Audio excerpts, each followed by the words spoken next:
Hi guys! Okay, I hope you're enjoying my videos so far. I'm really enjoying making them. Now, in my last video, I stated I'm going to be more open with you guys. So, there's a secret that I told you in the last video that I want to tell you more about. I'm gay.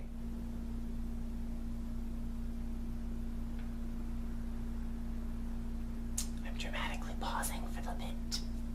Just taking in your gasps. Okay. So like I said, I'm gay. This is my coming out story. You know, the funny thing is, I really didn't need to come out. Well, not entirely. All my friends knew, everybody knew. I was just in denial at the time, because I didn't want to be different, because that's what I was told. Being different was bad. But, sophomore year of high school, I realized, I'm not weird. I'm different, and I'm actually proud of that. Sophomore year, before I went to Disneyland with my school, I told all of my friends. I told them at lunch. I was like, by the way, you guys, I just want you to know that I'm actually coming out. I'm gay. None of them really actually noticed. They were like, yeah, whatever. One of my friends, Marissa, she was excited for me. She said, oh my god, we're so happy. She was the only one I guess you heard.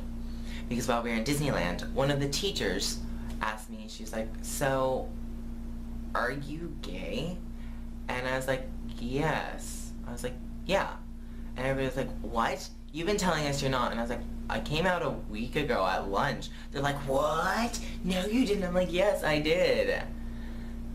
And it was just a great debacle. But, so sophomore year, I came out to all of my friends. But, I was still worried about my dad. Now, my dad loves me no matter what. He's told me that before. He has watched things on all of the Fox channels, all that, just being like, what's the big deal about being gay? So he had a sinking suspicion, I believe. I mean, from the way I talk, my hand gestures, to what I've been in. I mean, everyone had the suspicion, and that's why it wasn't really a big shock to people when I came out. But, in April, I got a phone call from one of the people from my past. We had a bad breakup, and he kept something from me that shouldn't have been kept. He told me on the day before that I was leaving to go to a journalism convention in San Francisco, that while he was with me, he was HIV positive. I was freaking out. It had been a month, and I was so worried. I was like, oh my god. It's like there was so much I could have been doing. So, I called my doctor immediately, had them set up an appointment for blood test. The day I was getting on my plane, before I went to the airport, I went to the doctor and I got blood work. But it was going to take a few days. So, I got it done and I went off to the airport. Went to San Francisco and had no worry. Friday came along. Friday was my birthday. Friday was the day of the biggest competition of my life. If I didn't win this one, I would have been destroyed. So you see my dilemma. On Friday, I get a phone call from the nurse. She calls me. I'm at a food court by the hotel I'm at, where I'm sitting with friends, and I get a phone, and she's like, yes, this is so-and-so from Dr. Blah Blah's office. I'm like, oh. So I leave my friends to go hear her message. The very first thing she says is, a lot is going to change for you. You're going to have to take a lot of steps. What she told me was that I was HIV positive. I just turned 19 that day. My life had literally been destroyed. I didn't know what to do. I told my friends I have to go. I didn't let them know. None of my friends knew what was going on. I didn't have any time to react. I just raced back to the hotel. When I got to the hotel, people were in my hotel room. I was sharing it, so I expected that. But I needed someplace. I was calling two people that are closest to me, my grandfather and my father. But neither one of them was answering. I then tried to call my doctor. I wanted more information.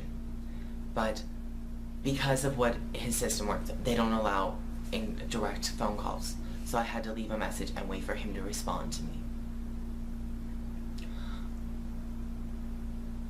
Pretty much what happened was when that nurse told me that I was HIV positive, I put an immediate death sentence on me, saying, I'm going to die. Die more than I'm actually going to, but that my life is now completely destroyed. Now, I don't want to offend anybody by saying this, but when she told me that, I looked at myself in a mirror while I was waiting for the elevator, so the reflection, and I was like, I'm never gonna be with anybody now. Now, HIV is something that that is so treatable and preventable now. But at that time when I was told, I was scared, because I'm scared. I'll admit this, I'm scared of HIV positive people because of what it could do to me. I know that they have no actual intentions of spreading it because they don't want people to go what they're through. They shouldn't be going what they're through. But I was so scared. I was like, no one will ever be with me. I'm gonna be alone. And I'm gonna die sooner than I expected. So, on April 25th, at about 1 o'clock, I'm on the phone in the hallway of an unknown hotel in a completely different state, trying to get a hold of my dad to tell him, A, I'm gay, and B, a lot is gonna change. So, I finally got a hold of my grandfather, but I couldn't tell him. I just told him to get Dad on the phone for me. Now, ironically, at the same time that my dad was calling, the nurse called.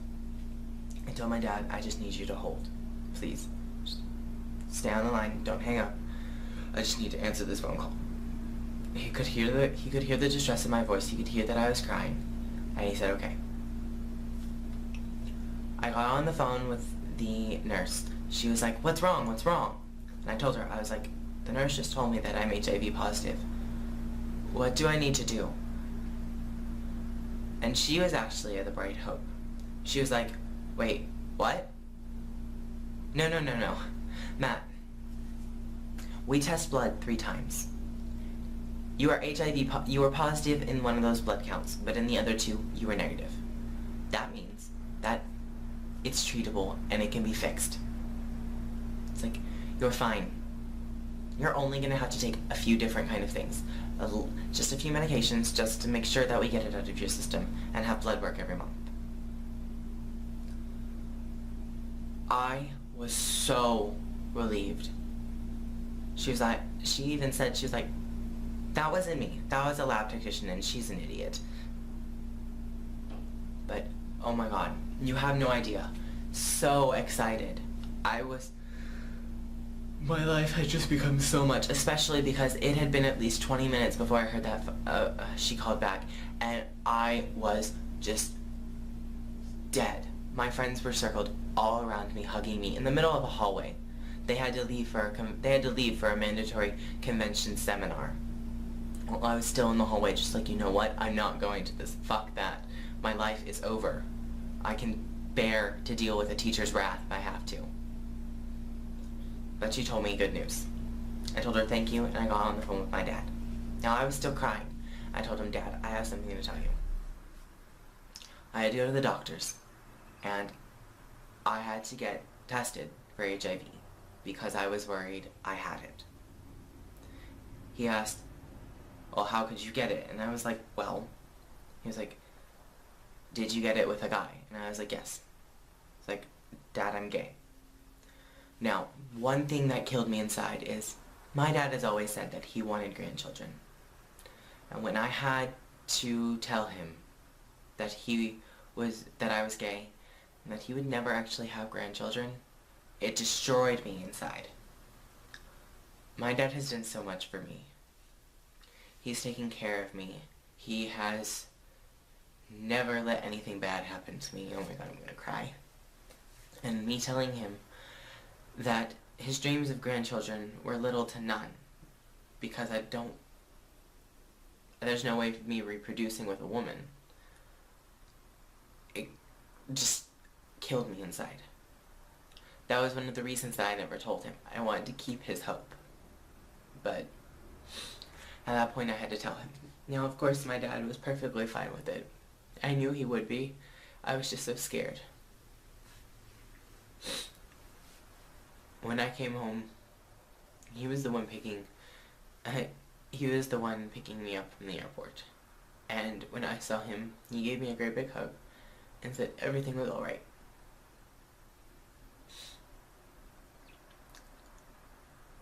It was one of the worst days of my life that turned so great. Within that day, I saw so much of San Francisco.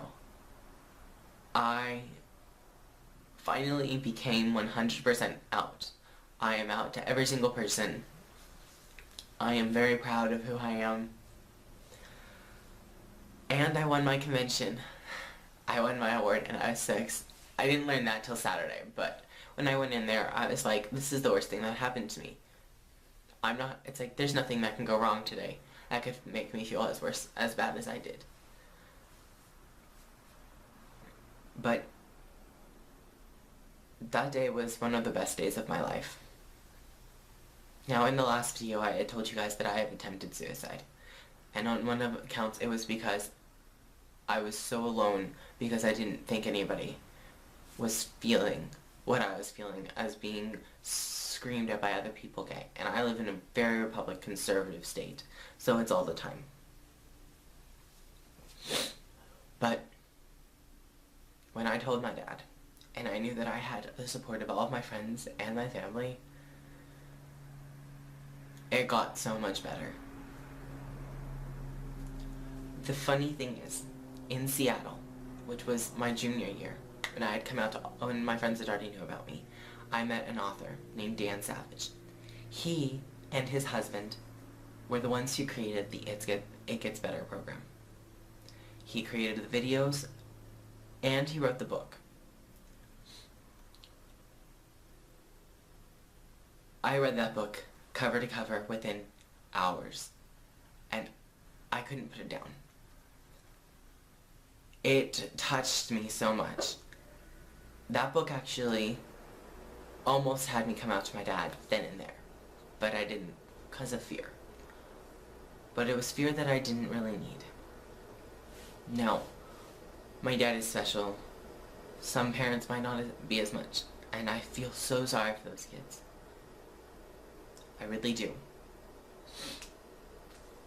I can't understand if your parent didn't like you because of what you are. But I want to say to every single person who might see this video, who might be struggling with what I'm struggling with, A, it gets better. Now that I am fully out and that I know it, there's a weight lifted off my shoulders. I am so happy to be out and proud. It's like my friends support every single thing that I do. My family supports it. I feel love now. I'm not afraid that people are not going to love me, because some people won't, but the people who matter do. And B, HIV isn't a death sentence anymore. At the time where it became an epidemic, it was. But now, there are so many treatments for it. I am so happy that I'm not. But now that I think back to it, you know what? I would be happy if I wasn't, if I was. It would be something of my life that I would have to deal with. But I would not let it destroy me. I'm gonna be honest, I still slightly fear it. And I slightly fear dealing in a somewhat emotional / relationship way with people who have HIV. but it doesn't control me anymore. There's still people. There is actually a guy I know right now. He has HIV. His soul is so sweet. He is so beautiful a person. I would date him. Except he's in a really, really nice relationship with another guy, and I'm like, okay, I'm not gonna break that up. But if he was single, totally dating him. And I call that growth on my part. Because in April, I wouldn't have even thought of doing anything. I would have been like, nope, sorry. But, so yeah. Wow, this is an emotional video. I started crying in this. Alright, that's my coming out story. Usually there would be an edit here if I'm really good, and it would be like that's the end, kind of change the mood, but I'm just gonna change it myself because that's what I do. So, that was my coming out story. I hope this touches you, and I hope this gives you some form that, you know what? Talk to people. I've messaged.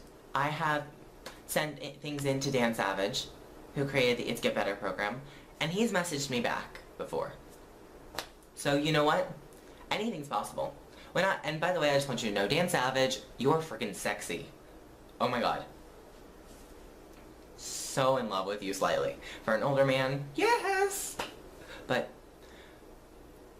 I am going to put some of the resources that you can do. Also, I'm not gonna put my email, because I really actually don't know what my email is. But my YouTube is connected to it. Message me on YouTube. Either send me something in my inbox, like a nice little message you want to send me. Do something.